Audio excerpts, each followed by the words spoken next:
special counsel Robert Mueller at the Capitol in June. The New York Times reports President Trump intended to fire him that month but was dissuaded by White House counsel Don McGahn. J. Scott Apple White App updated 5:35 a.m.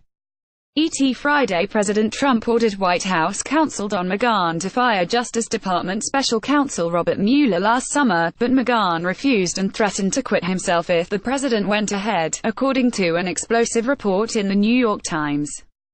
Trump, in brief remarks as he entered the conference hall at the World Economic Forum in Davos, Switzerland, dismissed the story in what has become his characteristic fashion.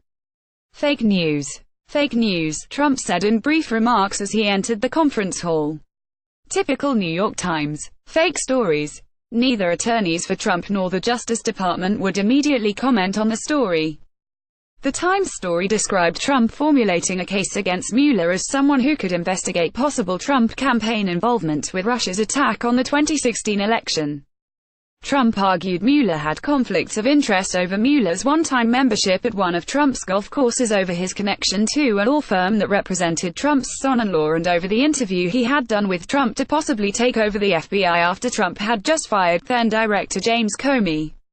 Mueller had served as a longtime director of the Bureau, and was Comey's predecessor. NPR reported last June that Trump had placed him on the shortlist to take over after Comey's dismissal. But even though McGahn did not go along with Trump's desire to get rid of Mueller, the White House's top lawyer had reportedly been part of an earlier pressure campaign on the Justice Department. McGahn has been described as the conduit for requests by Trump that Attorney General Jeff Sessions not recuse himself from the Russia matter, although he ultimately did, and that FBI Director Christopher Wray get rid of Deputy Director Andrew McCabe. Wray has not agreed, and the complaint about Mueller's conflicts has become a leitmotif of Republican criticism of the special counsel's office, the Justice Department and the FBI. Trump allies, particularly in the House, have zeroed in on what they said was Mueller's failure to investigate the sale of a uranium company and what's been described as his withholding of information from Congress as reasons he must step down, as Sessions must appoint a second special counsel. The Justice Department's Inspector General is looking into its handling of recent high-profile political cases, including the private email server used by Hillary Clinton while she was Secretary of State. Mueller has removed at least one investigator from the Russia unit, whom the Inspector General discovered had criticized Trump in text messages on his FBI-issued phone. At the same time, the White House has sought to keep its allies' attacks on Mueller at arm's length.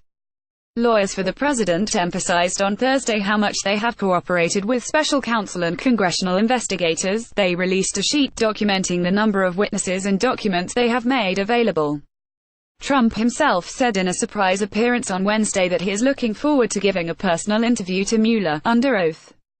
His legal team said the president's comments took place as he hurried to leave for his trip for Switzerland, and they have made it clear that negotiations for an interview with Mueller are still ongoing.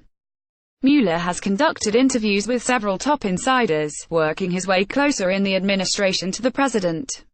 Mueller talked with Sessions last week and with McGahn and Comey last year.